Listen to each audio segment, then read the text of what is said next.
Hey everyone. Okay, so we're gonna go ahead and work with the painting the foundation.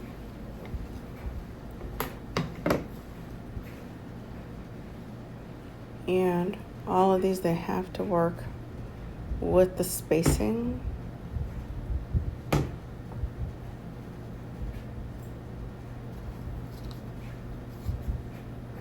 What's important to me is I'm gonna go ahead and sand. Just real quick, I did check the surfaces, and believe it or not, it was weird. They did not need much sanding, so I went ahead and sanded the spots, most of it what I thought, and then gave it a little buffer to smooth it out.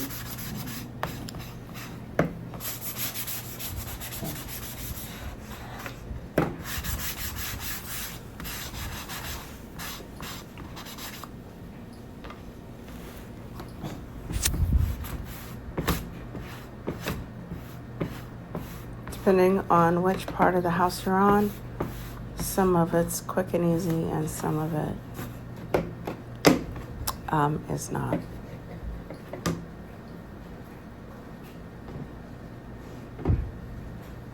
You want to touch the material and you will be able to tell whether you still have a grit or a rough feeling.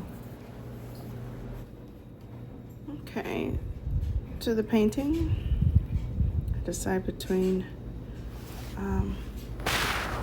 numbers. I did decide on number 14 because I like the shape of the brush and what it was I needed to accomplish on the boards. Did have for me, a square look, and I went with it. Also, I had to decide between wicker white and cottage white. The wicker white was multi-surface, and so I thought that would be a lot better than the cottage white, which was acrylic and a matte, where I could do a satin acrylic with the and get multi-surface with the wicker white. Besides, this was the foundation only, and if you think about it, when you look at the foundation of a real house, none of the boards are painted.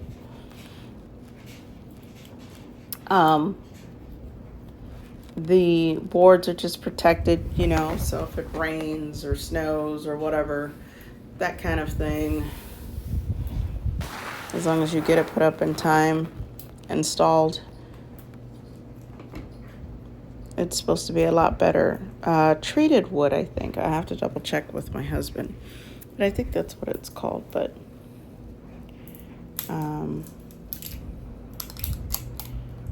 so for here, I decided to go with the white, but I only painted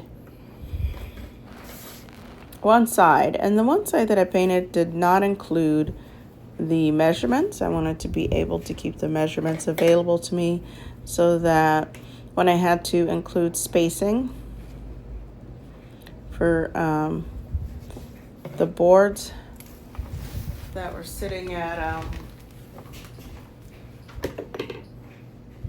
14 and 7/8, I think. Let me double check. Yeah, 14 and 7/8. I wanted to make sure that my spacing of the boards, 2 of them had to be 6 3/16, and for the foundation, I wanted to make sure that I could see all measurements, even though a lot of the boards were, you could automatically assume where they went. I wanted to be able to keep that on there. So I'm applying the wicker white, and you'll notice that, as I stated, I put it on one specific side,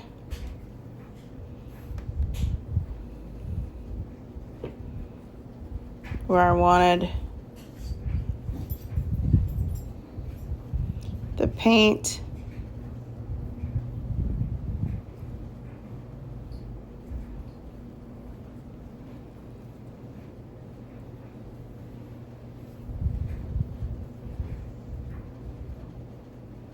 For me, I say facing in, and I wanted the numbers facing out.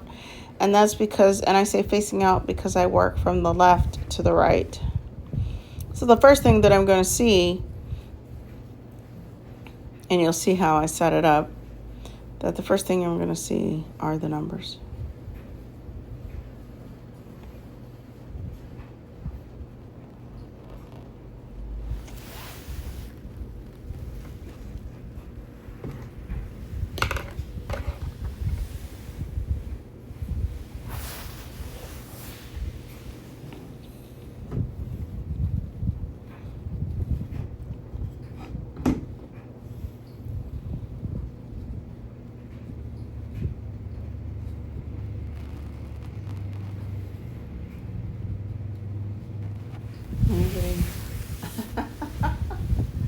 Some people have said, well, Marguerite, you look so serious when you're doing the videos. I am not trying to, but I am concentrating. I really am trying to just focus on my work, and that's a good thing. I mean, if you're picking up on that and you're like, I don't seem to have my attention elsewhere, I'm focused, I'm zooming in on my comfort zone, and that is putting together my beautiful dollhouse. And I'm in my zone. I'm in the zone, I'm in my zone, and my zone is distressing. I just want to relax. And building dollhouses does that for me. When I'm in the zone, that means I'm focused on making sure. See, here you go. See, I'm showing you the numbers. That will stay facing where I can see it. But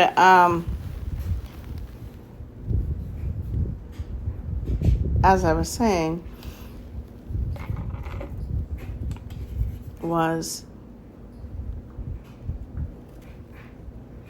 real quick, you'll see me using index cards for the paint. I wasn't using a lot, and I did not think it was appropriate for me to use my paint pan. I could still use my index card, put enough paint on there, and make it work for this foundation project. And because I was worried about using the paint pan and it being wasteful, me putting too much in there, and then it would just be a waste. Where the index card controls how much I'm putting on it, because I know that if I go too far, it will spill over.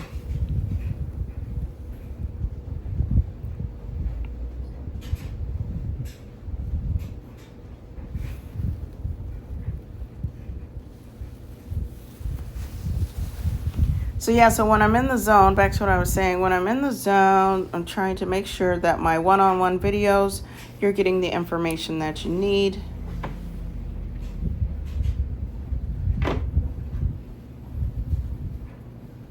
And that everything is being applied correctly.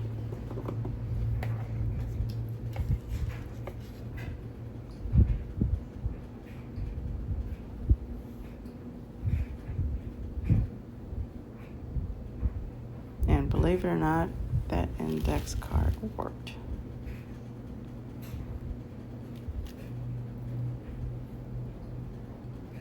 Worked for the foundation just the way I needed it, and kept control of the amount of paint that I used.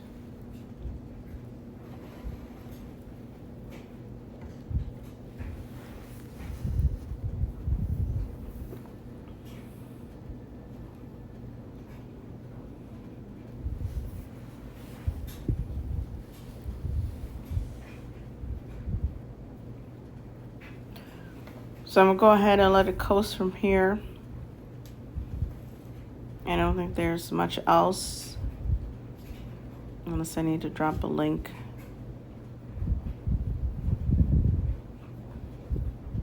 in the description to show you which one I used. Also be prepared for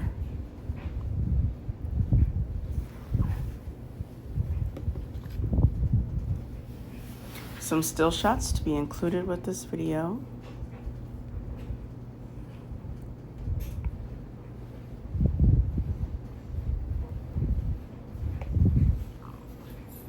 And the next video that will be added along the way here after this one will be the gluing of the foundation, putting it together. And from the minute I started painting, this was me making it my own.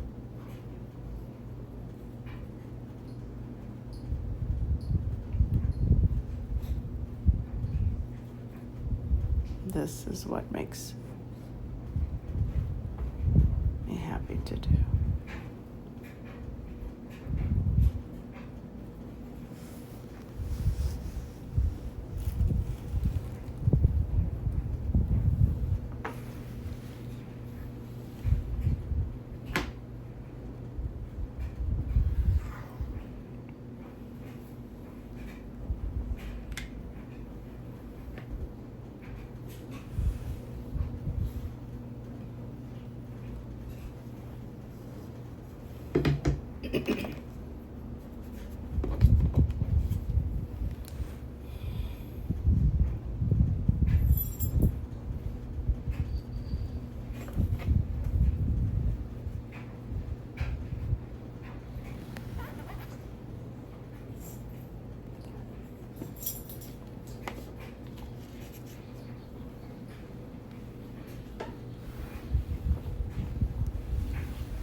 So when you get a chance, drop in the comments if you're interested and let me know what dollhouse you're working on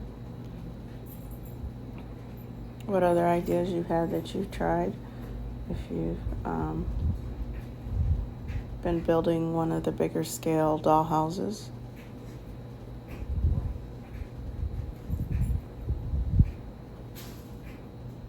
Or even if you're doing the one similar to what I'm doing. Was there something different that you did?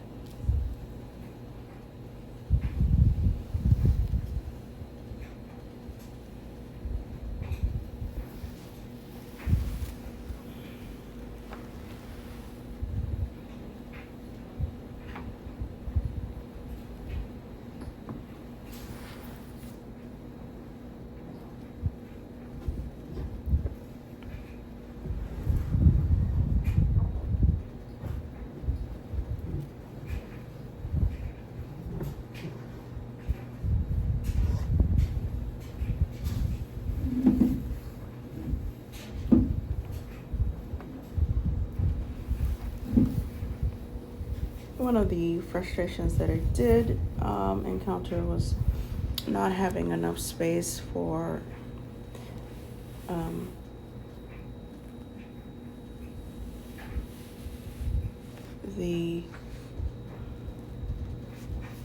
excuse me. Oh my goodness. The longer piece of the foundation. I still had stuff that I hadn't had a chance to put away. So when it was time to paint, I did not have the room. So I kind of had to MacGyverize something to just kind of make it work. But it was uncomfortable. And I like to be comfortable, have my space, move and do what I need to do to get my house built. So I can tell you what, if you see over in the corner, Over there, I still have the pieces out. I will be taking care of that. I will not be doing that again.